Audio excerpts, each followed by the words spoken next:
لو أنزلنا هذا القرآن على جبل لرأيته خاشعا متصدعا من خشية الله.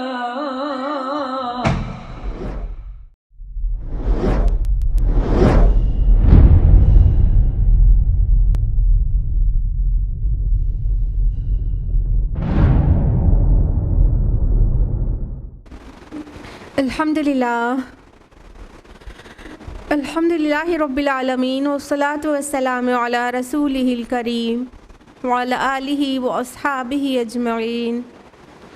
اما بعد اعوذ باللہ من الشیطان الرجیم. بسم اللہ الرحمن الرحیم. وَلَقَدْ يَسَّرْنَا الْقُرْآنَ لِلذِّكْرِ فَهَلْ مِن مُدَّكِرٍ. بسم اللہ الرحمن الرحیم. رب اشرح لی صدری ویسر لی امری واحلل عقدۃ من لسانی یفقہوا قولی. میری عزیز سامعات، آپ سبھی کا درس قرآن مجید میں تہہ دل سے خیر مقدم ہے. السلام علیکم ورحمۃ اللہ وبرکاتہ. کیسے آپ سبھی لوگ؟ الحمدللہ. اللہ تعالیٰ آپ کو اچھا رکھے، ہدایت اور صراط مستقیم پر رکھے، آپ کی صحت کی حفاظت کرے، آپ کے ایمان کی حفاظت کرے، اور اللہ تعالیٰ آپ کو دنیا اور آخرت دونوں میں عظیم کامیابی نوازے. آمین. جزاک اللہ خیر. آمین. میرے ساتھ کون سی سورہ چل رہی تھی؟ سورہ نور. یاد ہے کہاں تک ہم لوگ نے لاسٹ ٹائم کیا تھا؟ بالکل صحیح. آیت نمبر 50 تک کیا تھا. آج آیت نمبر 51 آنورڈس تفصیل سے جاننا ہے. تھوڑا کانٹیکس کو ریوائز کر لیتے ہیں. رکو نمبر 6 اور 7 میں ہم لوگوں نے جانا تھا کہ رکو نمبر 6 میں بہت تفصیل سے اللہ تعالیٰ نے آفاق اور انفس کی طرف ہمارا اٹینشن سیکھ کیا کہ اللہ تعالیٰ نے کیسے کیسے زمین اور آسمان کو بنا دیا، اور پہاڑ اور بادل، اور یہ ساری چیزیں اللہ تعالیٰ نے نشانی کے طور پر بنایا، اور ہم کو شکر کی دعوت دی کہ ہمیں شکر کرنا چاہیے. اور اللہ تعالیٰ نے تمام جانوروں کو کتنے مختلف انداز میں پیدا کیا ہے، اور کوئی 2 ٹانگوں پر چلتا ہے، کوئی 4، اور کوئی اپنے پیٹ پر رینگ کر چلتا ہے. یہ سب کی طرف توجہ ہماری دلائی کہ اللہ تعالیٰ کتنا ہی عظیم کاریگر ہے اور وہ ہر چیز پر قدرت رکھتا ہے. اس کے علاوہ آیت نمبر 47 سے آیت نمبر 50 تک کچھ منافقین کا تذکرہ آیا کہ کچھ لوگ ایسے بھی ہیں جو کہتے تو ہیں کہ وہ ایمان لے اللہ پر اور رسول پر اور اطاعت قبول کی، بٹ ایکچولی وہ جب ان کو کوئی حکم دیا جاتا ہے تو پیٹ دکھا دیتے ہیں. ایکچولی اللہ کے نزدیک بالکل بھی مومن نہیں ہے. اللہ کی کلمہ گو ہے لیکن مومن نہیں ہے. مومن نہیں ہے تو کون ہے؟ یہ منافق ہیں. اور ان کو ان کی باتوں کو کھول کے رکھ دیا گیا کہ مطلب یہ کس طرح کرتے ہیں کہ جب اللہ اور رسول کے طرف بلایا جاتا فیصلہ کرنے کے لیے تو ایک فرقہ، ایک گروپ آف پیپل نکل جاتے ہیں وہاں سے کترا کر، اور جب فیصلے ان کے مطابق ہونے کی بہت امید ہو تو بڑے اطاعت گزار بن کر آ جاتے ہیں. اور کیا ان کو مسئلہ کیا ہے؟ ان کے دل میں کوئی بیماری ہے یا کوئی شک میں مبتلا ہے، یا ان کو کوئی ڈر ہے کہ رسول ناانصافی کریں گے؟ اس طرح سے کویشچن ریز کیا گیا. یعنی آیت نمبر 50 تک ان کو مینشن کیا گیا اور ڈکلیئر کر دیا گیا بل اولئک هم الظالمون، بلکہ یہ لوگ ظالم ہیں. اب آیت نمبر 51 سے کنٹراسٹ آ رہا ہے اور ہم لوگوں کو تفصیل سے جاننا ہے. یہاں سے آیت نمبر 51. اعوذ باللہ من الشیطان الرجیم. بسم اللہ الرحمن الرحیم. انما كان قول المؤمنین اذا دعوا الى اللہ ورسولہ لیحکم بینہم ان یقولوا سمعنا واطعنا. حقیقی مومنین تو وہ ہیں جب اللہ اور اس کے رسول کی طرف بلایا جاتا ہے کہ وہ ان کے مابین فیصلہ کریں تو ان کا قول بس یہی ہوتا ہے، ہم نے سنا اور ہم نے مانا. وَأُولَئِكَ هُمُ الْمُفْلِحُونَ، اور وہی لوگ ہیں فلاح پانے والے. دیکھیے آپ مومن اور منافق میں فرق کر کے بتا دیا گیا. یہ جو منافقین ہیں وہ زبان سے تو بہت کہتے ہیں کہ ہم اللہ کے رسول پر ایمان لائے، اللہ پر ایمان لائے اور ہم آپ کی بات مانتے ہیں اور ماننے لائق ہیں، لیکن جب حکم دیا جاتا ہے تو کترا جاتے ہیں اور اسے پریکٹیکلی نہیں کر کے دیتے۔ لیکن ایکچولی مومن کون ہے؟ یعنی وہ صرف کلیم نہیں کرتے ہیں بلکہ ان کا دعوی ایمان سچا ہے، اور اللہ تعالیٰ مہر تصدیق لگا رہے ہیں کہ وہ لوگ سچے مومن ہیں جو جب اللہ اور اس کے رسول کی طرف بلایا جاتا ہے کہ رب اور رسول ان کا فیصلہ کر دے تو وہ کیا کرتے ہیں؟ ان کا قول صرف یہی ہوتا ہے عمل کے ساتھ، سمعنا، ہم نے سنا، واطعنا، اور ہم نے مان لیا۔ تو مومن سے یہ درکار ہے کہ اللہ کی اور رسول کی سنے اور مان لے۔ اچھا، اب غور کرنے کی بات یہ ہے، یہاں کہا تو جا رہا ہے کہ جب اللہ اور اس کے رسول کی طرف بلایا جاتا ہے کہ ان کے درمیان فیصلہ کر دے، تو کیا اللہ تعالیٰ خدا کی فیصلہ کرتا ہے؟ کون کرتا ہے؟ رسول کرتا ہے نا، رسول۔ لیکن اللہ تعالیٰ نے اس کانٹیکسٹ میں رسول کی جو پوزیشن ہے اس کو اتنا زیادہ واضح کیا ہے ان تمام آیات میں کہ بالکل کلیئر ہو جائے کہ رسول کی جو اطاعت ہے وہ ایکچولی اللہ کی اطاعت کے برابر ہے، کیونکہ اللہ تعالیٰ کے آرڈرز کو جو امپلیمنٹ کرانے والا ہے وہ رسول ہے۔ تو رسول ایکچولی فیصلہ رسول کرے گا، لیکن اللہ تعالیٰ اس کو اپنی طرف منسوب کر رہے ہیں۔ اللہ اور رسول کی طرف بلایا جاتا ہے جب اللہ تعالیٰ رسول کے ہر فیصلے کو، ہر حکم کو اپنے ساتھ بالکل ایسوسیٹ کر کے بتا رہے ہیں تاکہ یہ لوگ رسول کے پورے فرما بردار ہو جائیں، اور رسول کی فرما برداری ہی اللہ کی فرما برداری ہے۔ ظاہر میں رسول ہی آ کے آرڈر دے گا، نہ کہ اللہ تعالیٰ ان کو سامنے سے آ کے آرڈر دے گا۔ اللہ کے کلام کے بعد ہی اللہ کے رسول تمام ایک کام بیان کرتے ہیں۔ اور فرمایا کہ جو لوگ ایسا کرتے ہیں، سمعنا واطعنا کرتے ہیں، وہی لوگ کامیاب ہونے والے ہیں۔ بس اب یہاں اولائی کا لگا ہے، اولائی کا کلمہ حصر ہے، یعنی کسی چیز کو کنفائنڈ کر دینا، کسی چیز کو لمٹ کر دینا۔ اولائی کا بس یہی لوگ ہم المفلحون، فلاح پانے والے ہیں۔ آیت نمبر 50 میں ابھی ہم نے ریوائز کرایا، کیا آیا کہ منافقین کے لیے اولئک هم الظالمون، یہی لوگ ظالم ہیں، منافقین جو ہیں۔ اور اس کی کنٹراسٹ میں بالکل آ گیا کہ جو مومن ہے جن کا رویہ ہوتا ہے سمعنا واطعنا، یہی فلاح پانے والے ہیں، یہی کامیاب ہونے والے ہیں۔ تو منافقون کو کہا گیا یہ بالکل ظالم لوگ ہیں، اور یہ ظالم نقصان ہی اٹھانے والا ہے، ناکام ہی ہونے والا ہے۔ اور مومنون کو کہا گیا کہ یہ فلاح پانے والے، کامیاب ہو جانے والے، کامران ہو جانے والے لوگ ہیں، جو فائز المرام ہوں گے اللہ کے نزدیک، اللہ کے آخرت میں۔ آیت نمبر 52 میں فرمایا وَمَن يُطِعِ اللَّهَ وَرَسُولَهُ وَيَخْشَ اللَّهَ وَيَتَّقِهِ فَأُولَٰئِكَ هُمُ الْفَائِزُونَ، اور جو کوئی اللہ اور اس کے رسول کی اطاعت کرتا ہے اور اللہ کا خوف رکھتا ہے اور اس کا تقوی اختیار کرتا ہے تو وہی لوگ ہیں جو کامیاب ہونے والے ہیں۔ اب دیکھیے اسی بات کی مزید وضاحت آ گئی، ٹھیک ہے؟ اور اس سے پہلے والی آیت میں صرف مثبت انداز تھا، سمعنا واطعنا کرتے ہیں، ہاں، اور یہاں پہ ایک منفی پہلو بھی آ گیا کہ اللہ رسول کی اطاعت کرتے ہیں، مثبت بات ہو گئی، اور اس کی خشیت رکھتے ہیں، مثبت بات ہو گئی، وَيَتَّقِي، اور اس کا تقوی اختیار کرتے ہیں۔ تقوی اختیار کرنے کا اصل مطلب کیا ہوتا ہے؟ ان چیزوں سے بچتے ہیں جس سے اللہ ناراض ہوتا ہے۔ تو ایک منفی چیز آ گئی کہ ہمیں کامیاب ہونے کے لیے صرف ڈوز کو فالو کرنا کافی نہیں ہے، ہاں، کامیاب ہونے کے لیے ڈوز کو تو ماننا ہی ہے اور ڈونٹس کو نہیں کرنا ہے، یعنی تمام اوامر کو بجا لانا ہے اور تمام نواہی سے بچنا، یہ دونوں چیز کریں گے تب کامیاب ہوں گے۔ تو کامیاب اگلی آیت میں مزید تاکید آ گئی کہ جو اللہ اور رسول کی اطاعت کرتا ہے اور وَيَخْشَ اللَّهَ، اور اللہ کی خشیت رکھتا ہے۔ خشیہ مینس کیا ہوتا ہے؟ کیا ہوتا ہے؟ خشیہ مینس خوف ہوتا ہے، اور یہ کئی الفاظ قرآن میں آ رہے ہیں، خشیہ بھی آ رہا ہے خوف کے لیے، خوف اپنے آپ میں عربی ہے، خوف بھی آ رہا ہے، اور تقوی بھی آ رہا ہے جو کہیں کہیں اور ڈرنا مانا دیتا ہے، ٹھیک ہے، حالانکہ ہوتا ہے تقویٰ مانا بچنا، لیکن وہ کہیں کہیں ڈرنا مانا دیتا ہے اور میننگ فل ہوتا ہے اگر ڈرنا بھی مانا لیا جائے.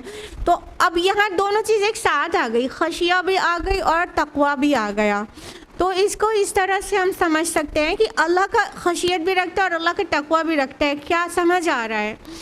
دیکھیے خشیت ایک میننگ ایسے خوف کو کہتے ہیں خشیہ جو کسی کے احترام، تعظیم اور اس کے ریسپیکٹ کی وجہ سے آئے، کسی کے رتبے اور اس کی پوزیشن کی وجہ سے احتراماً جو خوف آئے گا اس کو خشیت کہتے ہیں، ٹھیک ہے.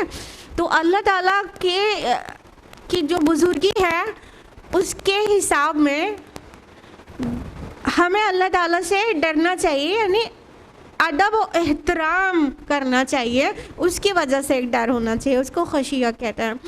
اور تقویٰ بیسیکلی اس چیز کا نام ہے کہ ہم اللہ تعالیٰ کے ناراض ہونے سے ڈرتے ہوں، اللہ تعالیٰ کے ناراض ہونے والے کاموں سے بچیں، اس کو تقویٰ کہتے ہیں. تو بظاہر اس آیت میں ایسا محسوس ہوتا ہے کہ خشیت آیا ہے دل کے حال کو بیان کرنے کے لیے کہ دل میں اللہ کی خشیت ہے، اور تقویٰ لفظ بھی آ گیا تاکہ عمل کا ظاہر جو ہے وہ تقویٰ ہے. یعنی جب ہم کسی چیز سے بچتے ہیں تو ہم اپنے عمل سے کر کے ہی بچتے ہیں نا، تو یہ ہماری شریعت کو فالو کرنا اور شریعت کے خلاف کرنے سے بچنا یہ تقویٰ ہے. یعنی ظاہری بات تقویٰ سے آ گئی اور دلی بات جو دل کے اندر ہے وہ خشیت سے آ گئی. تو یہ ساری چیزیں کرنے والا، رب اور رسول کی اطاعت کرنے والا، رب کی خشیت اور تقویٰ رکھنے والے جو ہیں وہی کامیاب ہونے والے ہیں. یہاں پہ another word is there ہم الفائزون، تو فوز مینز بھی کامیابی ہوتی ہے. تو وہی لوگ کامیاب ہو جانے والے ہیں جو یہ سب کچھ سائملٹینیسلی فالو کرتے ہیں. آیت نمبر 53 وَأَقْسَمُوا بِاللَّهِ جَهْدَ أَيْمَانِهِمْ لَئِنْ أَمَرْتَهُمْ لَيَخْرُجُنَّ، اور وہ اللہ کی قسمیں کھا کر کہتے ہیں اپنی امکانی حد تک پکی قسمیں کہ اگر آپ صلی اللہ علیہ وسلم انہیں حکم دیں تو وہ ضرور نکلیں گے. قُلْ لَا تُقْسِمُوا طَاعَةٌ مَعْرُوفَةٌ، آپ ان سے کہیے تم لوگ قسمیں نہ کھاؤ، بس معروف طریقے سے اطاعت اختیار کرو. إِنَّ اللَّهَ خَبِيرٌ بِمَا تَعْمَلُونَ، یقیناً جو کچھ تم کر رہے ہو اللہ اس سے باخبر ہے. اب یہ کس کی بات آ گئی بیچ میں بتائیے؟ ابھی 2 آیات میں مومنون کی بات ہو رہی تھی، اب یہ کس کی بات ہے؟ قسمیں کھا کھا کر کون یقین دلاتا ہے ہم سچے ہیں، ہم کرنا چاہتے ہیں؟ منافقون. تو کانٹیکسٹ پیچھے سے تو چل ہی رہا ہے، پھر منافقین کی بات آ گئی کہ یہ آپ سے قسمیں کھا کھا کر اور اپنے کو دکھا رہے ہیں پکی قسم کھا رہے ہیں. اللہ کے رسول اللہ کی قسم ہم بالکل سچے ہیں، اس بات کو ہم اس وجہ سے نہیں مان سکتے کہ بیوی بیمار ہے، بچہ بیمار ہے، یہ مسئلہ ہے، وہ مسئلہ ہے، اللہ کی قسم ہم سچ کریں. ہاں اگر آپ کہیں تو ہم ضرور اطاعت کریں گے. کیا مطلب ہے؟ ایک بار کا کہنا اطاعت کرنے کے لیے کافی نہیں تھا؟ اللہ کے نبی صلی اللہ علیہ وسلم ایک ایک کی جا کے خوشامد کریں، ایسا تو نہیں ہو سکتا. تو یہ منافقون جو ہے زبان سے یہ بارہا کہا کرتے تھے کہ نہیں ہم بہت، آپ جب کہیں ہم اطاعت کریں، جب کہا جاتا تو نہیں مانتے، اور پھر ریزن دیتے تو قسمیں کھا کھا کر. قسمیں کون کھاتا ہے؟ ہاں بالکل صحیح، آپ لوگ ایک دم اچھی طرح یہ بات سمجھتے ہیں. اس کا مطلب کہ قسمیں جھوٹا انسان کھاتا ہے. کیوں؟ جو انسان سچا ہے اس کا کہہ دینا ہی کافی ہے نا.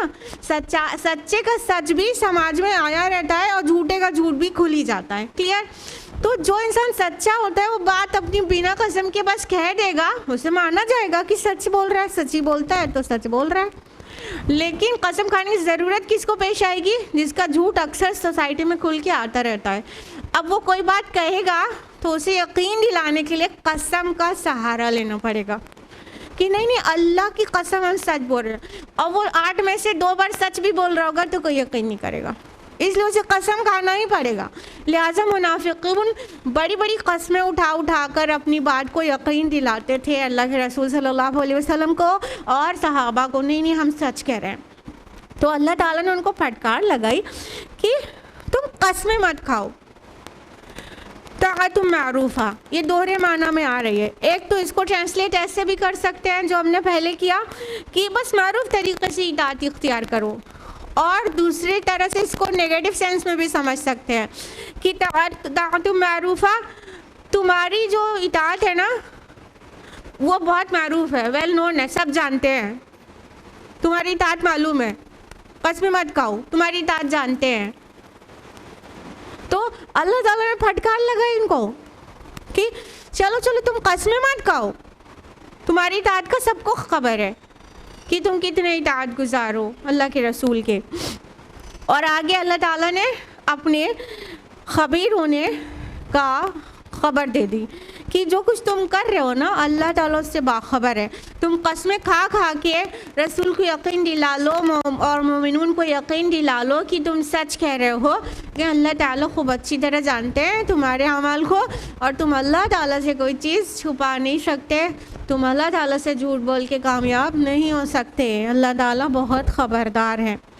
دیکھیے جو آیات کا اینڈ ہوتا ہے نا اس میں اللہ تعالیٰ کی ایک یا دو صفات ویسی ہی آتی ہیں جو اس آیت سے بہت زیادہ مطابقت رکھتی ہیں. ٹھیک ہے, تو یہاں جو چیز دکھایا جا رہا ہے وہ ریالٹی نہیں ہے اور قسم کھا کے اس کو بتایا جا رہا ہے, تو یہاں پہ اللہ تعالیٰ کا اسم آیا خبیر. اللہ تعالیٰ خوب خبردار ہے کہ تمہاری قسمیں سچی ہیں کہ جھوٹی ہیں, تم اطاعت کے لیے صرف کہہ رہے ہو کہ واقعتاً کرنا چاہتے ہو, یہ اللہ تعالیٰ کو خوب معلوم ہے. آیت نمبر 54 قُلْ اطیعوا اللَّهَ وَاطِیعُوا الرَّسُولَ, ہے نبی صلی اللہ علیہ وسلم آپ کہیے تم لوگ اطاعت کرو اللہ کی اور اطاعت کرو رسول صلی اللہ علیہ وسلم کی. فَإِن تَوَلَّوْا فَإِنَّمَا عَلَيْهِ مَا حُمِّلَ وَعَلَيْكُمْ مَا حُمِّلْتُمْ, اگر تم منہ موڑتے ہو تو سن رکھو ہمارے نبی پر صرف وہی ذمہ داری ہے جو ان پر ڈالی گئی اور تم پر وہ ذمہ داری ہے جو تم پر ڈالی گئی. وَإِن تُطِيعُوهُ تَهْتَدُوا, اگر تم ان کی اطاعت پر کاربند رہو گے تب ہی ہدایت پاؤ گے. وَمَا عَلَى الرَّسُولِ إِلَّا الْبَلَاغُ الْمُبِينُ, اور ہمارے رسول پر کوئی ذمہ داری نہیں ہے سوائے صاف صاف پہنچا دینے کے.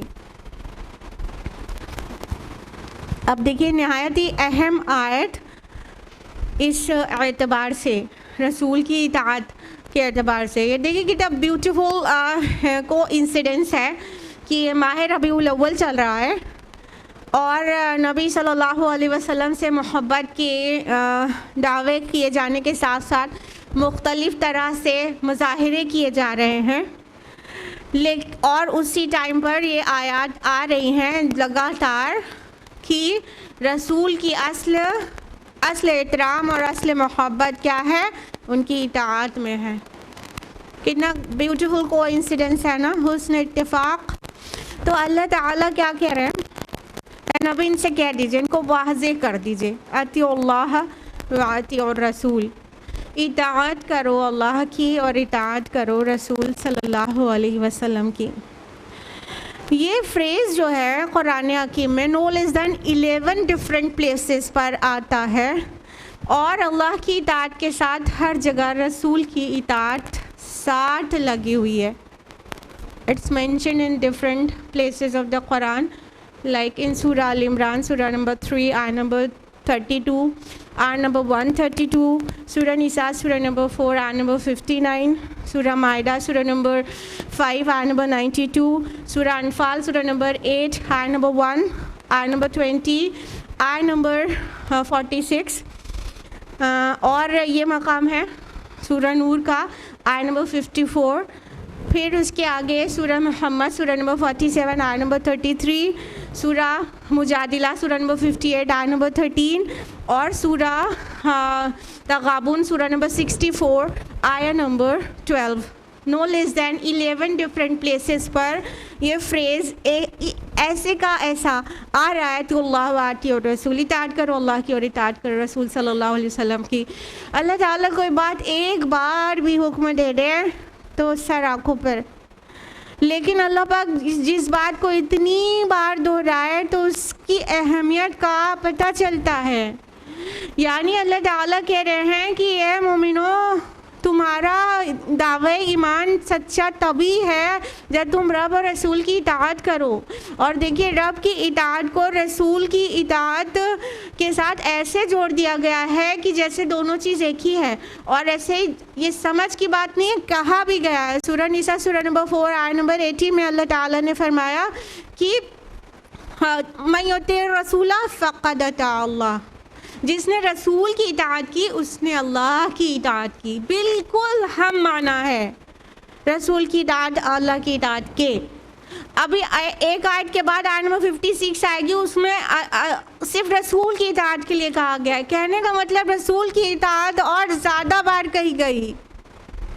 سوچئے ذرا اس کی اہمیت اور ذرا پانڈرنگ کیجئے اس بات پر کہ کیا آج ربیع الاول کے مہینے کو جس طرح سیلیبریٹ کیا جا رہا ہے اور جس طرح محبت کے کو ظاہر کیا جا رہا ہے کہ ہم اپنے نبی سے محبت کرتے ہیں, کیا ان کی اطاعت کا بھی وہی حال ہے؟ اطاعت میں ہے وہ وہاں پر سنتیں فالو کرتے ہیں اپنے نبی کی. مساجد تو ابھی میرے بھائی کے ساتھ یہی ڈسکس ہو رہا تھا کہ جمعہ جیسی جماعتیں اگر روزانہ 5 وقت ہونے لگے تو منظر ہی بدل جائے. مسلمانوں کی جو پستی اور زبوں حالی ہے وہ کس قدر عروج اور ترقی میں بدل جائے. یہ حال ہے. ہم جلوس نکال رہے ہیں, جھنڈے لگا رہے ہیں گھر میں اور جھنڈیاں لگا رہے ہیں پوری گلیوں میں اور روشنیاں کر رہے ہیں اور کہہ رہے ہیں کہ ہم رسول کی اطاعت گزار ہیں, ہم رسول سے کے چاہنے والے معاشق رسول ہیں. لیکن ان کے گھر میں 5 وقت کی نمازیں نہیں ہوتی. وہ ہفتے میں صرف 1 نماز پڑھتے, 34 نماز کو فرض ہی نہیں سمجھتے. اتنی بنیادی سی چیز جو نہ کرے وہ کیسے دعویٰ کرتے ہیں رسول سے محبت کرنے کا؟ رسول سے اصل محبت اس کی اطاعت میں ہے. بغیر اطاعت کے کھوکھلے دعوے, کھوکھلے منہ پر مار دینے والے دعوے ہیں. کسی کو برا لگے تو معاف کرے, منہ پر مار دینے والے دعوے ہیں کہ ہم رسول سے محبت کرتے ہیں. نمازوں کی پابندی نہیں ہے, سنتوں سے کوئی دور دراز کا رشتہ نہیں ہے سوائے کچھ ظاہری سنتوں کے. اور جو شب و روز کے ہمارے رسول صلی اللہ علیہ وسلم کے جو مزاج میں جو چیزیں تھیں, اللہ کا ذکر اور تمام چیزیں, وہ چیزیں ہمارے سنتوں میں ہمارے عمل میں دکھتی ہی نہیں ہیں. تو کس بات کی محبت ہے؟ تو اللہ تعالیٰ کہہ رہے ہیں کہ دیکھو رب اور رسول کی اطاعت کرو اور سن لو کہ اگر تم منہ موڑتے ہو تو ہمارے نبی کی ذمہ داری صرف اس کی ذمہ داری جو ہے وہ اس کے اوپر ہے اور تمہاری ذمہ داری تمہارے اوپر ہے. کیا سمجھ میں آ رہی ہے اس سے بات؟ بہت سمپل سی بات ہے, ایزی ٹو انڈرسٹینڈ. کیا سمجھ میں آیا؟ نبی کی ذمہ داری کیا ہے؟ پہنچا دینا. بالکل صحیح, تبلیغ کر دینا نا. تو بس ان کی وہ ذمہ داری ہے. تمہاری ذمہ داری کیا ہے؟ اطاعت کرنا, عمل کرنا. ہاں, تو تم رسول کا جو اپنا کام ہے ان کو کرنے دو, وہ کر رہے ہیں. جیسے منافقین جو ہے کبھی نبی صلی اللہ علیہ وسلم پر ایسے اس کو بہتان ہی کہیں گے کہ شک کرنا اور بہتان لگا دینا کہ اے اللہ کے نبی ہمارے ساتھ عدل کریے. اللہ کے رسول صلی اللہ علیہ وسلم ناراض ہو گئے, کہا ویلک ومن یعدل اذا لم عادل, ارے برباد ہو تم, میں عدل نہیں کروں گا تو کون کرے گا؟ مطلب اتنی بڑی باتیں کہہ دیتے تھے. تو اگر نبی صلی اللہ علیہ وسلم پر ان کو عدل کا شک ہے تو ٹھیک ہے نا, وہ ان کے ساتھ ہے. تم اپنا دیکھو, ہر انسان کو اپنا دیکھنا چاہیے. یہاں پہ اللہ تعالیٰ نے 2 ٹوک انداز میں بالکل واضح کر دیا ہے کہ دیکھو ہمارے رسول کی جو ذمہ داری ہے اس کے اوپر ہے. تمہاری جو ذمہ داری ہے اپنی ذمہ داری کو سوچو, اپنا سوچو تمہارا کیا بنے گا. اپنا دیکھو, اپنے اعمال دیکھو. کیا تم مطیع فرمانبردار ہو؟ کیا تم ہر رسول کی مان رہے ہو؟ تو تم سے یہ پوچھا جائے گا تم سے رسول نے پہنچایا کہ نہیں پہنچایا, رسول نے عدل کیا یا معاذ اللہ نہیں کیا. یہ تم سے نہیں پوچھا جائے گا, وہ رسول سے پوچھا جائے گا. اللہ حل بلغت, ہاں رسول نے پوچھ لیا تھا کیا میں نے تمہیں نہیں پہنچا دیا؟ رسول نے تو گواہی لے لی کہ اس نے پہنچا دیا ہے بے کم و کاست. تو تم اپنی سوچو کہ تم نے اس پہ عمل کیا اور اگلوں تک پہنچایا کہ نہیں. دس از اپون یو نا. رسول کی جو ذمہ داری ہے وہ تم سے نہیں پوچھی جائے گی, وہ رسولوں سے ہی پوچھا جائے گا. اور یہاں پہ واضح کر دیا گیا اسی آیت کے آخر میں وَإِن تُطِيعُوهُ تَهْتَدُوا, جب تم ان کی, یہاں پہ یہ کون ہے؟ ہو کی ضمیر کس کی طرف لوٹے؟ جب تم ان کی پیروی کرو گے تبھی ہدایت پاؤ گے. ہو کی ضمیر کدھر جا رہی ہے؟ رسول صلی اللہ علیہ وسلم کی طرف. جب تک تم رسول صلی اللہ علیہ وسلم کی پیروی نہیں کرو گے تب تک ہدایت نہیں پاؤ گے. تو سن لو اے سنیوں، اے حنفیوں، اے مالکیوں، اے شافعیوں اور سو آن، کہ تم ان کی پیروی سے کامیاب نہیں ہوگے، تم امام الانبیاء کی پیروی سے کامیاب ہوگے. اللہ کی نبی، اللہ تعالیٰ نے یہ جگہ اپنے نبی کو خالی دی ہے کہ ان کی پیروی میں کامیابی ہے. اور کسی مسلک اور اپنے امام اور اپنے پیر، اپنے فقیر، اپنے ولی، ان کی پیروی کی کامیابی قرآن میں ڈکلیئرڈ نہیں ہے. جہاں تک وہ رب و رسول کے مطابق چلے ان کو فالو کرو. کہیں پہ گڑبڑائے، کہیں پہ کچھ حدیث نہیں ملی، کوئی ریزن ہو گیا، اس وقت تم سیدھا پلٹو رسول کی طرف. تو یہ مقام امام الانبیاء کا ہے. وَإِن تُطِيعُوهُ تَهْتَدُوا، تم جب ان کی پیروی کرو گے تبھی ہدایت پاؤ گے. اور ہم اپنا رخ جب رسول سے ہٹا کر ان مختلف ائمہ کی طرف ایک دم سے فوکس کر لیں گے، یا تو پھر ہم اپنے لیڈرز کو فالو کریں گے یا ٹرینڈز کو فالو کریں گے، ہدایت نہیں پا سکتے. ہدایت کا منبع اور سرچشمہ انسانی جسم میں وہ صرف ایک ہے مکمل ہدایت کا، اور وہ ہے نبی صلی اللہ علیہ وسلم. اتنی پیور کوئی ایگزامپل ہونے کے بعد اس سے کم میں ہم کیوں ایڈجسٹ کرتے ہیں بھائی؟ نہ عقل کی بات ہے یہ اور نہ ہی لاجک کی. ریشنل تھنکنگ ہمیں بڑی اچھی لگتی ہے، اتنی چھوٹی سی بات سمجھ میں کیوں نہیں آتی؟ سو دس از دا پرابلم. تو ہمیں سمجھ لینا چاہیے کہ ہمیں امام الانبیاء کو فالو کرنا ہے اور تبھی ہم ہدایت یافتہ ہوں گے. اور ہمارے رسول کے ذمہ اللہ تعالیٰ اپنے نبی کو کی طرف سے برات نازل کرتے رہتے ہیں. ہمارے رسول کے ذمہ پہنچا دینے کے علاوہ صاف صاف کوئی ذمہ داری نہیں ہے. نبی صلی اللہ علیہ وسلم نے پہنچانے میں تو کوئی کمی نہیں کی نا. 1.25 لاکھ صحابہ نے، نو لیس دین 1,24,000 صحابہ پلس مائنس بھی ہے روایات میں، اتنے صحابہ نے گواہی دی تھی کہ ہم گواہی دیتے ہیں کہ آپ نے بے کم و کاست پہنچا دیا ہے، حق نصیحت ادا کر دیا، حق دعوت و تبلیغ عطا کر دیا. تو اللہ کے نبی نے پہنچا دیا تھا. اب ہم اپنی اپنی سوچیں اور اپنی ساری محبتیں اطاعت اور اتباع سے ایسوسیٹ کریں. چھوٹا سا بھی ایگزامپل لیں گے کہ اطاعت سے خالی محبت آپ اپنی ڈیلی لائف میں کسی کی بھی آپ قبول نہیں کریں گے، اپنے رسول کے لیے قبول کرتے ہیں نا. ٹیچر اسٹوڈنٹ سے کہتے ہیں بیٹا ہوم ورک کر کے لانا، نہیں لاتا ہے. بیٹا نیٹ اینڈ کلین رہا کرو، نہیں رہتا ہے. بیٹا جھوٹ مت بولا کرو، نہیں مانتا ہے. پھر اس کے بعد کہ teacher I really love you, teacher I really love you. یقین کرے گی وہ؟ یقین کرے گی؟ ٹیچر کیا بولے گی؟ کیسی محبت تمہاری؟ کیسے یقین کروں تم مجھ سے محبت کرتے ہو؟ ہاں، نہ ہوم ورک کر کے لاتے ہو، نہ صاف ستھرے رہتے ہو، نہ کوئی بھی میری بات مانتے ہو. کوئی محبت تمہاری نہیں ہے، یہ تمہاری زبان کا قول ہے خالی. نہیں مانے گا نا کوئی بھی. ہم کیسے کہتے ہیں میں رسول سے محبت کرتے ہیں اور ہم اطاعت نہیں کریں؟ تو اطاعت کرنے کے ساتھ ساتھ اتباع کرنا چاہیے اور ہر چیز اپنے نبی کے طریقے پہ کریں تو وہ بیسٹ ہوتی ہے. اپنی نبی کی ہر چھوٹی بڑی سنتوں کو جاننے کی کوشش کریں للہ، اور اس کے مطابق اپنا شب و روز اپنے نبی کی سنت کے مطابق کریں. پورا سب کچھ. ضروری نہیں ہے کہ اس میں صرف اذکار ہوں کہ کھانا کھانے کے بعد یہ دعا پڑھ لیں گے، گھر میں داخل ہونے کے بعد یہ پڑھ لیں گے، یہ بھی کرنا ہے. اور جو طریقے ہیں، سوتے کیسے تھے، کھاتے کیسے تھے، چلنا کس طرح پسند کرتے تھے، لباس میں کیا پسند کرتے تھے، سونے کا ٹائم کیا تھا، یہ بہت جاننے کی ضرورت ہے. سونے کا ٹائم کیا تھا، اٹھنے کا ٹائم کیا تھا، بہت جاننے کی ضرورت ہے نا. کیونکہ یہ جو آپ کا یہ ڈیوائس ہے نا، یہ آپ کو نبی کے طریقے پہ نہیں سونے دے رہا ہے نا. نبی صلی اللہ علیہ وسلم سن لیجئے، اگر نہیں معلوم ہے، معلوم تو ہوگا. نبی صلی اللہ علیہ وسلم عشاء کے بعد بات کرنا پسند نہیں کرتے تھے. اور سو جاتے تھے، اور عشاء سے پہلے سونا پسند نہیں کرتے تھے، نہ عشاء سے پہلے سوتے تھے اور نہ عشاء کے بعد جاگتے تھے۔ آج ہم لوگ تو ہاف ناکٹرنل ہو گئے ہیں، جب تک مڈ نائٹ نہیں ہو جاتی سوتے نہیں، گندی عادت ہے، سنت کے خلاف ہے۔ آیت نمبر 55 بہت اہم آیت، بہت اہم آیت ہے۔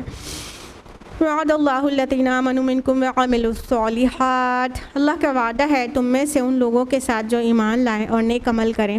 لَيَسْتَخْلِفَنَّهُمْ فِي الْأَرْضِ كَمَا اسْتَخْلَفَ الَّذِينَ مِنْ قَبْلِهِمْ، کہ وہ ضرور انہیں زمین میں خلافت عطا کرے گا جیسے اس نے ان سے پہلے لوگوں کو خلافت عطا کی تھی۔ وَلَيُمَكِّنَنَّ لَهُمْ دِينَهُمُ الَّذِي ارْتَضَىٰ لَهُمْ، اور ضرور ان کے اس دین کو غلبہ عطا کرے گا جو ان کے لیے اس نے پسند کر لیا ہے۔ وَلَيُبَدِّلَنَّهُم مِّن بَعْدِ خَوْفِهِمْ أَمْنًا، اور وہ ان کی موجودہ خوف کی حالت کے بعد اس کو لازماً امن سے بدل دے گا۔ یعبدوننی لا تشرکون بی شیئا، وہ میری ہی عبادت کریں گے اور میرے ساتھ کسی کو شریک نہیں کریں گے۔ وَمَن كَفَرَ بَعْدَ ذَلِكَ فَأُولَٰئِكَ هُمُ الْفَاسِقُونَ، اور جو کوئی اس کے بعد کفر کرے تو ایسے ہی لوگ فاسق ہیں۔ آیت نمبر 55 میں اللہ تعالیٰ کچھ وعدہ کر رہا ہے۔ اللہ تعالیٰ کا وعدہ سچا ہوتا ہے کہ نہیں؟ کس قدر سچا ہوتا ہے؟ 100%۔ کوئی شک شبہ گنجائش نہیں۔ اللہ تعالیٰ کہہ رہے ہیں وعد اللہ الذین، کس سے؟ آمنوا منکم وعملوا الصالحات۔ اللہ تعالیٰ کچھ خاص لوگوں سے وعدہ کر رہے ہیں، جو آگے بات کہیں گے اللہ تعالیٰ، اس کا وعدہ ہر خاص و عام سے نہیں ہے، ہر جھوٹے گناہگار سے نہیں ہے، بلکہ جن میں دو موٹی سی چیزیں ہوں بالکل اندر تک پیوست، ان سے ہے وعدہ۔ اللہ تعالیٰ کہہ رہے ہیں اللہ کا وعدہ ہے تم میں سے ان سے جو لوگ ایمان لائیں اور نیک اعمال کریں۔ اب کیا وعدہ ہے؟ وہ بہت تاکیدی زوردار انداز میں وعدہ ہے۔ اولاً لَيَسْتَخْلِفَنَّهُمْ فِي الْأَرْضِ، کہ ان کو لازماً ضرور بالضرور زمین میں خلافت عطا کرے گا۔ لَيَسْتَخْلِفَنَّهُمْ جو ورڈ آ رہا ہے وہ خلافت سے آ رہا ہے۔ خلافہ معنی جانتے ہیں؟ خلافت، خلافت کیا ہوتا ہے؟ خلافت معنی بتائیے، خلافت مینس کیا ہوتا ہے؟ جانشینی، ٹھیک ہے، ون آف دا میننگس، ٹھیک ہے۔ ریپرزنٹیشن نا، خلیفہ ریپرزنٹیٹیو کو کہتے ہیں، یہ ایک معنی ہے خلافت کا۔ اور میں بہت اچھا لگا مولانا مودودی کی 3 ڈفرینٹ میننگس کا خلافت کی، جو کہ قرآن میں ہے تینوں ہی، اور الگ الگ معنی دے رہا ہے الگ الگ مقام پر۔ تو ایک تو یہ خلافہ معنی جانشینی ہوتی ہے، جانشینی اس معنی میں کہ جس طرح اللہ تعالیٰ نے آدم علیہ السلام کو زمین پہ خلیفہ بنایا، مطلب کہ اللہ تعالیٰ کے دیے ہوئے اختیارات کا حامل ہونا، ٹھیک؟ تو آدم اور اولاد آدم، اللہ تعالیٰ نے جو ہمیں اختیار دیا ہے ہم سبھی اس کے حامل ہیں۔ تو اس طرح سے ہم زمین پر اللہ کے خلیفہ ہیں، ٹھیک؟ دوسرا خلافت کا معنی ہوتا ہے کسی کی ریپرزنٹیشن، ایک کی جگہ دوسرا آنا، ایک کی پوزیشن دوسرے کو مل جانا، ٹھیک؟ تو اس طرح کی جو ریپرزنٹیشن ہے وہ یہ قرآن میں بہت جگہ ہے۔ ایک قوم سے دوسری قوم کو اللہ نے تبدیل کر دیا، ایک لوگ جاتے ہیں اور اسی جگہ دوسری قوم آ جاتی ہے، تو اس کو بھی جانشینی یا خلافت کہتے ہیں، ٹھیک؟ ایک کی جگہ دوسرا آ جانا، ریپلیس ہو جانا، یہ دوسرا خلافت کا معنی یہ بھی ہے، قرآن میں بہت جگہ ہے۔ اور آدم والا ذکر تو سورہ بقرہ میں آپ لوگ پڑھتے ہیں۔ اور تیسرا خلافت کا معنی ہوتا ہے کہ اللہ تعالیٰ کو supreme sovereignty, one and only sovereignty قبول کرتے ہوئے، اقتدار اعلیٰ صرف اللہ کو مانتے ہوئے، اللہ کے احکام اور اللہ کی شریعت کو زمین میں نافذ کرنا۔ اس طرح سے جس طرح سے اللہ تعالیٰ نے سلیمان علیہ السلام کو خلیفہ کہا قرآن میں. تو سلیمان علیہ السلام کو اللہ تعالیٰ نے خلافت دی، اور ان کے والد داؤد علیہ السلام کو، یہ لوگ بادشاہ تھے. اور اس کے علاوہ اب ایک قوم کے بعد دوسری قوم کو جو اقتدار دیا، اور پھر 4 خلفائے راشدین ہیں ہمارے، ان کو اللہ تعالیٰ نے رول کرنے کا موقع دیا، اور انہوں نے اللہ تعالیٰ کے حکم کو لگایا. جب اسلامک رولر خلیفہ کہلاتا ہے، خلیفہ اپنا حکم نہیں لگاتا نا، کہنے کا مطلب کانسٹیٹیوشن اس کا سیلف میڈ نہیں ہوتا، بلکہ کانسٹیٹیوشن اللہ کا ہوتا ہے، اس کو وہ خالی ریپریزینٹ کر رہا ہوتا ہے، اس لیے وہ خلیفہ کہلاتا ہے، اور وہ مالک نہیں کہلاتا، اور وہ آقا نہیں کہلاتا، اور وہ کوئی اور لیبل اس کو نہیں دیا جاتا، خلیفہ کہا جاتا ہے، بس ریپریزنٹیٹیو ہے. تو یہ 3 ڈفرینٹ میننگز میں قرآن مجید میں خلافت آ رہی ہے.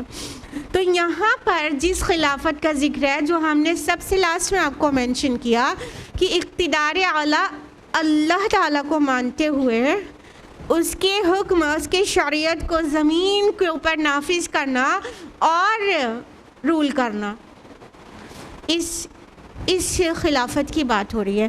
تو اللہ تعالیٰ کہہ رہے ہیں، ہم وعدہ کر رہے ہیں، پکا والا وعدہ، کہ ہم انہیں ضرور خلافت، اقتدار دیں گے، کرسی دیں گے. کہنے کا مطلب انہیں رول کرنے کا موقع دیں گے زمین کے ہی خطوں پر. ہم جنت کی بات نہیں ہو رہی ہے نا، یہ زمین کی بات ہو رہی ہے. اس زمین پر بھی ان کو اقتدار ملے گا، پکا ہی ملے گا. یہ 3 جو وعدے آ رہے ہیں، اس میں 3 الفاظ آئیں گے، لَيَسْتَخْلِفَنَّهُمْ، پھر وَلَا يُمَكِّنَنَّ، پھر وَلَا يُبَدِّلَنَّهُمْ. یہ تینوں میں ڈبل تاکید ہے. ایک لام مفتوح لَيَسْتَخْلِفَنَّهُمْ، اور آخر میں نون مشدد. یہ دونوں ہی چیز تاکید کے لیے آتی ہے عربی زبان میں، عربک گرامر کے اکارڈنگ. لام مفتوح بھی تاکید کے لیے آتا ہے، اور نون مشدد بھی تاکید کے لیے آتا ہے، اور جہاں پہ دونوں چیز آ جائے تو بہت بڑی تاکید ہو جاتی ہے. تو بہت تاکید کے ساتھ اللہ تعالیٰ کہہ رہے ہیں، ہم پکا فار شور 100% ان کو خلافت عطا کریں گے، جس طرح ان سے پہلے کے لوگوں کو عطا کیا تھا. یہ کب یہ باتیں ہو رہی ہیں؟ 6 ہجری میں. یہ آیات کب نازل ہو رہی؟ 6 ہجری میں. اور 6 ہجری میں بہت خوف کا ٹائم تھا. مدینہ میں شروع کے 6 سال، 6.5 سال انتہا درجے کے خوف میں گزرے ہیں. کدھر سے مشرکین مکہ اٹیک کرنا چاہتے ہیں، ادھر سے پوری وہ عجم اقوام سب لوگ مدینہ پہ چڑھائی کرنے کے لیے بے قرار ہیں.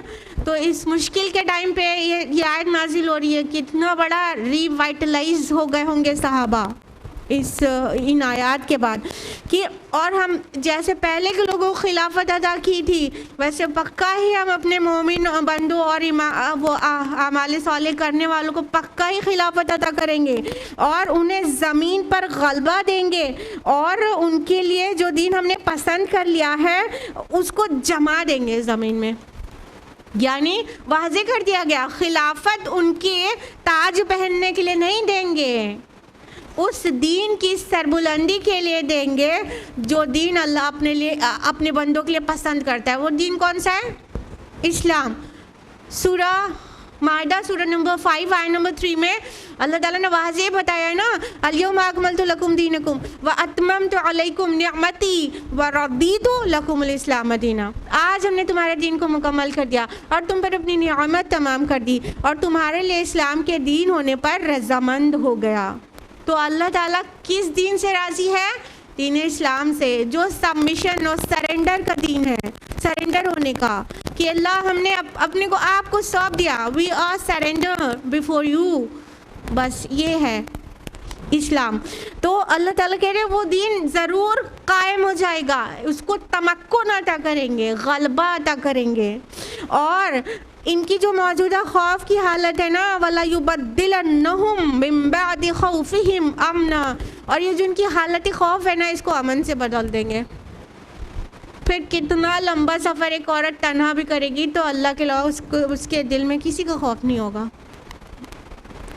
تو اللہ تعالیٰ نے پکا والا پرومس کیا. اول تو اللہ تعالیٰ نے وعدہ لفظ کے ساتھ بات شروع کی ہے, اس کے بعد جو تینوں وعدے ہیں وہ کیا ہے, لام تاکید اور لام مفتوح اور نون مشدد کے ساتھ تاکیدی انداز میں زوردار طریقے سے پیش کیے جا رہے ہیں. یعنی اللہ تعالیٰ کا دین تب غالب ہوگا جب ہم ایکچولی ایمان اور اعمال صالحات کے حامل قرار پائیں گے. تبھی تو کنڈیشنل وعدہ ہے نا, انکنڈیشنل تو نہیں ہے کہ بس یہ زبان سے جو کہے گا لا الہ الا اللہ محمد رسول اللہ فوراً اسے کرسی مل جائے گی اور اس کے دین جم جائے گا. ایسا نہیں ہے نا. پختہ ایمان اور اعمال صالح 360 ڈگری صالح اعمال, پھر ان کے ساتھ یہ وعدہ اللہ تعالیٰ پورا کرے گا. اور اگر کوئی اس کو کنفیوز کرتا ہے اس آیت کو کہ مسلمان کو غلبہ ہونا تو وعدہ تھا تو غلبہ تو نہیں ہے, ہر جگہ پوری دنیا میں مغلوب ہو رہے ہیں, تو اس نے غلط سمجھا. وعدہ کنڈیشنل ہے, مطلب کہیں نہ کہیں کمی ہمارے اندر ایگزسٹ کر رہی ہے. ہم اس ایمان اور اعمال صالحات کے حامل قوم نہیں ہیں جن سے یہ وعدہ کیا گیا. اللہ کا وعدہ جھوٹا نہیں ہوتا. اور جنہوں نے یہ کر کے دکھایا نا انہوں نے دیکھا اللہ کے وعدے کو پورا ہوتا ہے. 30 سال تک خلافت اللہ کے رسول کی رسالت کے جیسی قائم رہی. اللہ کے رسول نے پہلے ہی خبر دے دی تھی, ٹھیک ہے. تو ان 30 سالوں میں کس نے رول کیا؟ 4 خلفاء نے, ان کو خلفائے راشدین کہتے ہیں نا. تو یہ رشد و ہدایت والے خلیفہ ساری دنیا عرب اور عجم سب ڈرتے تھے, اسے رعب کھاتے تھے, ان کے عدل سے, ان کے نظام سے رعب کھاتے تھے. اللہ نے دی تھی وہ عزت, دین قائم ہو گیا تھا. رسول صلی اللہ علیہ وسلم کے ٹائم پر پورے سارے کے سارے عرب کے صوبوں میں ہو گیا تھا, اور پھر باقی عمر رضی اللہ عنہ کی خلافت تک پتہ نہیں نون ورلڈ کے اکثر حصے پہ اسلام غالب ہو چکا تھا. اللہ نے جما دیا تھا قدم, دین کو غالب کر دیا تھا, کیونکہ وہ کتاب اللہ کے حامل تھے, ایمان ان کے دل میں تھا, اور اعمال جو ہے ان کے عین قرآن کے مطابق تھے. اور وہ 6 سال اتنے خوف میں گزر رہے ہیں, اور یہ آیات جب نازل ہو رہی ہے ابھی خوف طاری ہے کہ کون سی قوم کب حملہ کر دے. اور اس وقت خوشخبری سنائی جا رہی ہے اللہ تعالیٰ کی طرف سے کہ امن میں بدل دیں گے. اور پھر 6 ہجری میں یہ آیات نازل ہو رہی ہیں, 7 ہجری میں وہ صلح حدیبیہ ہو جا رہی ہے, اور 7 ہجری میں اس کو فتح مبین قرار دیا جا رہا ہے, اور 7 ہی ہجری میں وہ خیبر فتح ہو گیا, اتنا مال غنیمت ہاتھ لگ گیا, اور 8ویں ہجری میں مکہ فتح ہو گیا. سبحان اللہ. اگلے 2 سال میں ایک دم کایا پلٹ گئی, ہر جگہ امن ہو گیا. اور آخری میں 10 ہجری میں کہا موپنگ اپ آپریشن بھی ہو گیا, نکل جاؤ تم یہاں سے, جو نہیں ماننا ہے جس کو اللہ کو ایک یہاں سے نکل جائے, باقی لوگ جو ہیں وہی اس لائق ہیں کہ یہاں پہ رہیں. لہٰذا ہر جگہ امن قائم ہو گیا. سبحان اللہ. یہ ہے اللہ کا وعدہ پورا ہوتے ہوئے انہوں نے دیکھا جنہوں نے اس شرط کو پورا کیا. ہم اس شرط کو پورا کرنے والے نہیں ہیں, لہٰذا ہم مغلوب ہیں. ہمیں اپنے اندر جھانکنا ہوگا ٹٹولے, ورنہ تو اللہ کا دین غالب ہونے کے لیے آیا تھا. اللہ تعالیٰ نے اس کی خوشخبری قرآن حکیم میں 3 مقامات پر سنائی ہے. سورہ توبہ سورہ نمبر 9 آیت نمبر 33, سورہ فتح سورہ نمبر 48 آیت نمبر 28, سورہ صف سورہ نمبر 61 آیت نمبر 9. هو الذی ارسل رسولہ بالہدی ودین الحق لیظہرہ علی الدین کلہ. وہ اللہ ہی ہے جس نے اپنے رسول کو ہدایت اور دین حق دے کر بھیجا تاکہ اسے دنیا کے سارے ادیان پر غالب کر دے. اللہ تعالیٰ نے وعدہ کیا ہے کہ اللہ کے رسول جو دین لے کر آئے ہیں نا, ہدایت اور دین حق جو لے کر آئے ہیں, وہ دنیا کے سارے ادیان پر غالب ہو جائے گا. تو خالی عرب میں ہی تو ہوا تھا جب رسول صلی اللہ علیہ وسلم بنفس نفیس موجود تھے. شاہ ولی اللہ دہلوی رحمہ اللہ فرماتے ہیں کہ اس آیت کا جو اصل وہ ظہور ہے وہ تب ہو جائے گا جب دین پوری دنیا پہ غالب ہو جائے گا. تو اللہ کے رسول پوری دنیا کے لیے آئے نا کہ نہیں آئے؟ آئے نا. کوئی آیت بتائیے ثابت کرنے کے لیے اپنی بات کو. وما ارسلناکا الا رحمۃ للعالمین. سورہ انبیاء سورہ نمبر 21 آیت نمبر 107. وما ارسلناکا الا کافۃ للناس بشیرا ونذیرا. سورہ سبا سورہ نمبر 34 آیت نمبر 28. اللہ کے رسول صلی اللہ علیہ وسلم ساری دنیا کے لیے آئے نا پیغام لے کر، تو ساری دنیا پہ ایک نہ ایک دن یہ دین غالب ہو جائے گا، اور باقی کون بچے گا؟ جو نہیں مانیں گے وہ نہیں مانیں گے، لیکن رول اسلام کرے گا، ان کے گھر کے اندر اسلام داخل ہو جائے گا، شریعت اللہ کی لگے گی. یہ چیز ہونی ہے اور ہو کر رہنی ہے، اللہ کا وعدہ ہے. اور اللہ کے رسول نے کیا خبر سنائی ہے کہ 30 سال کون رہے گا؟ خلافت میرے نہج پہ رہے گی. اور آخر میں لمبی سی حدیثیں سب سے لاسٹ میں آتے ہیں کہ آخر میں قیامت کے قریب جو چیز ہوگی وہ خلافہ علی منہاج النبوہ پھر سے قائم ہوگی. اسی کی خبر ہم آپ کو دے رہے ہیں. جو یہ آیت بتا رہی ہے لازماً اللہ تعالیٰ استخلاف فی الارض عطا کرے گا مسلمانوں کو، جو سچے ایمان والے، پختہ ایمان والے اور پورا اعمال ان کے صالح ہوں، ان کو عطا کرے گا. آگے فرمایا یعبدوننی لا یشرکون بی شیئا، وہ میری عبادت کریں. اب ان کے ایٹریبیوٹس اللہ تعالیٰ بتا رہے ہیں، وہ میری عبادت کریں گے اور میرے ساتھ کسی کو شریک نہیں کریں گے. اب یہاں پہ کون سی عبادت اور کون سے شرک کی بات ہو رہی ہے؟ موٹے طور پہ تو سب آن دا ہول جو کچھ بھی آپ عبادت اور شرک کو سمجھتی ہیں اس کی بات ہو رہی ہے، لیکن یہاں پر جو کانٹیکسٹ ہے وہ کیا ہے کہ قانون اللہ کا لگ جائے گا. یہ اللہ کا دین نافذ ہوگا تو شریعت تو قرآن کی ہوگی نا، تو یہ والا شرک نہیں کرے گا کوئی. یہ کائنڈ آف شرک ہے نا کہ اللہ کی زمین پر بندوں کے قانون لگے ہوئے ہیں. زمین کا 1 انچ ٹکڑا بھی نہیں ہے پورے ورلڈ میں. دس ٹائم اتنا انفارچونیٹ ٹائم ہے، یہ 1 انچ کا ٹکڑا بھی نہیں ہے زمین پر جہاں 100% اللہ کا قانون نافذ ہو. انا للہ و انا الیہ راجعون. تو یہ بھی ایک کائنڈ آف شرک ہے. جب شریعت اللہ نے نازل کر دی ہے تو ہم غیر اللہ کے قوانین پر مطمئن رہیں اور آرام سے سوئیں، اپنے مسندوں پہ آرام کریں اور اے سی میں سوئیں، اور ذرا فکر نہ ہو تو ایک کائنڈ آف شرک ہے، اجتماعی شرک ہے، اجتماعی کفر ہے. اللہ معاف کرے ہم سب کو اور توفیق دے کہ ہم اس کام کی جہد کریں. تو فرمایا وہ جب دن وہ بندے ہوں گے نا شرک نہیں کریں گے، یہ والی بات بھی مانیں گے کہ اللہ کی زمین ہے، اللہ کا قانون لگا دیں گے. اور اس کے بعد بھی جو کفر کرے گا تو وہی فاسق لوگ ہیں. اب اشارہ کس کی طرف ہے کہ اتنا سب کچھ اوپن ہو جانے کے بعد بھی جو نہیں مانے گا اصل میں وہی فاسق ہے. وہ اس کے اندر خیر کا کوئی پہلو ہی نہیں تھا، کوئی رمق ہی نہیں تھی، تو وہی نہیں مانے گا. اتنا کھلنے کے بعد دیکھیے ٹف ٹائم میں ایمان پہ چلنا اور اعمال صالحات کرنا مشکل ہوتا ہے، لیکن جب سب سازگار حالات ہو جائیں اس کے بعد بھی نہ مانے تو کتنا ناہنجار ہوگا وہ انسان نا.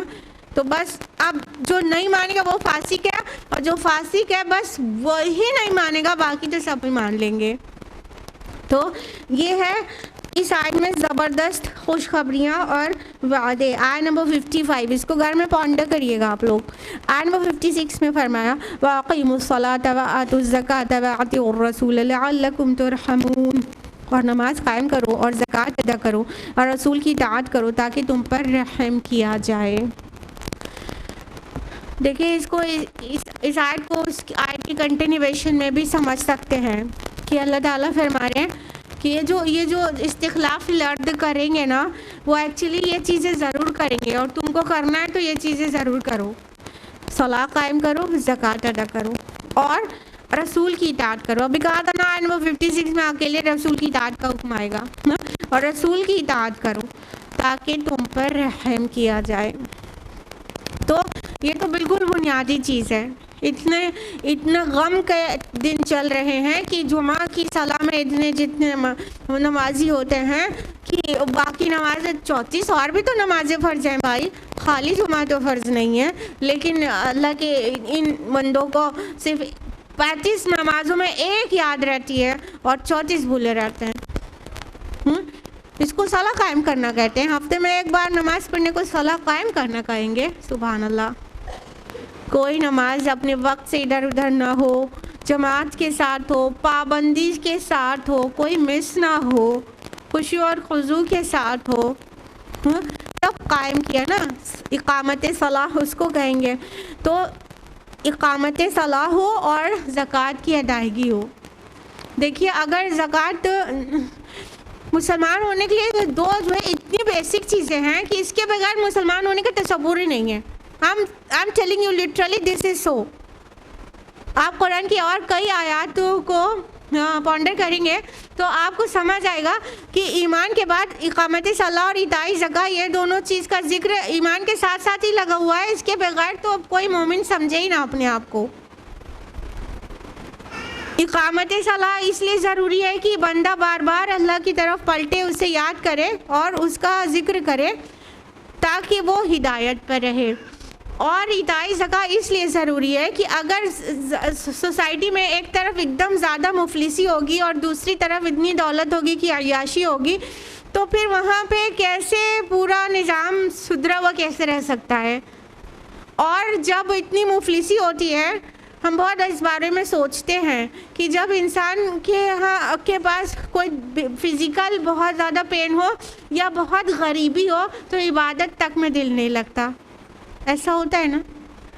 تو کیا پھر وہ اللہ کو یاد کرے، عبادت کرے گا، پلان بھی رہے گا تو بھوک کی وجہ سے نہیں کر پائے گا نا؟ اور یہی ہو ہی رہا ہے، ہاں، فقر ہی کفر ہے، ہوا جا رہا ہے معاملہ نا۔ تو ایتاء زکوٰۃ اس لیے ضروری ہے۔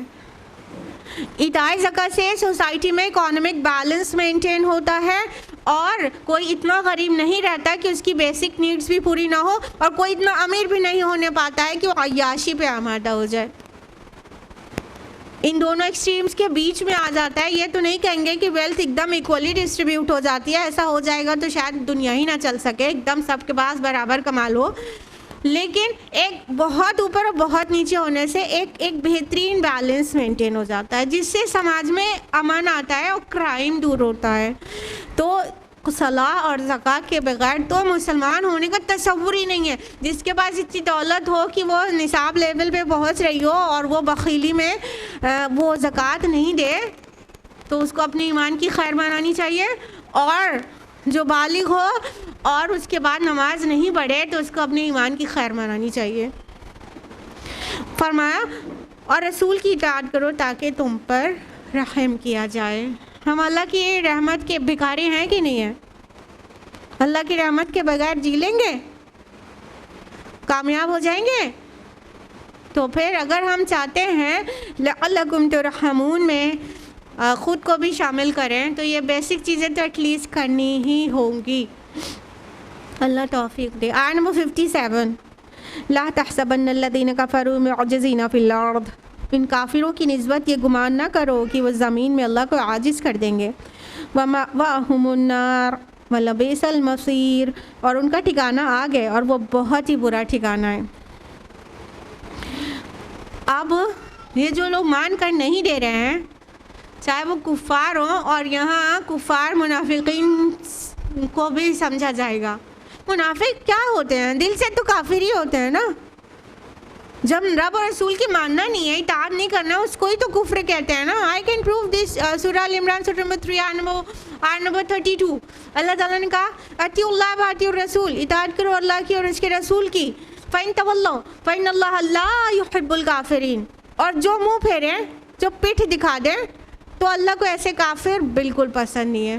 کیا سمجھ آیا؟ اطاعت سے انحراف کرنے والا ہی کافر ہے۔ کافر کوئی ایسا سا الگ سے جس کے 2 ہاتھ نہ ہوں، 2 ٹانگ نہ ہو، ویسا سا تو کوئی مخلوق کا نام نہیں ہے نا۔ وہی انسان ہوتا ہے، وہی وہ، اور زبان سے کہہ بھی دیتا ہے ہاں ہم لا الہ الا اللہ محمد رسول اللہ، لیکن وہ اطاعت نہیں کرتا رب و رسول کی، تو وہی کافر ہے. جو اطاعت نہ کرے تو وہ کافر ہے. تو یہاں منافقین بھی کافر ہی ہیں. تو اور جو نہیں مان رہے، جو اس زبان سے بھی انکار کر رہے ہیں اور جو زبان سے اقرار کر کے عمل سے انکار کر رہے ہیں، وہ تھار کافر. تو اللہ تعالیٰ کہہ رہے ہیں کہ یہ کافر یہ نہ سمجھیں کہ اللہ کو عاجز کر دیں گے زمین میں. مطلب ہاں ٹھیک ہے تم کہے جاؤ ہم نہیں مانیں گے، کر کیا لوگ ہیں، یہ والا اگر ایٹیٹیوڈ ہے تو یہ نہ سمجھ اللہ کو ہرا رہے ہیں، یہ نہ سمجھیں اللہ تعالیٰ تو ان کی رسی دراز کر رہا ہے. ابھی ان کی شامت آئی جاتی ہے بس تھوڑی ہی دیر میں، اور فرما دیا گیا کہ ان کا ٹھکانہ آگ ہے اور وہ بہت برا ٹھکانہ ہے.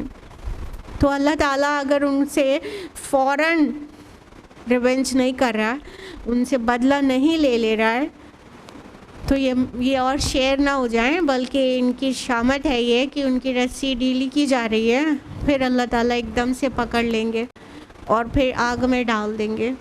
تو یہ نہ سمجھیں کہ اللہ قادر نہیں ہے ان کو پکڑ لینے پر. بالکل اللہ تعالیٰ پوری طرح قادر ہے، لیکن اللہ کی سنت ہے کہ مہلت دیتا ہے. تو اس مہلت کو پازیٹیو وے میں ہی ہم استعمال کریں، مہلت کو مہلت ہی سمجھیں اور اس میں توبہ کر ڈالیں اور اپنے اعمال کی اصلاح کر ڈالیں تو خیر ہے. یہاں رکوع مکمل ہوا چاہتا ہے انشاءاللہ، اس کے آگے سے نیکسٹ ٹائم.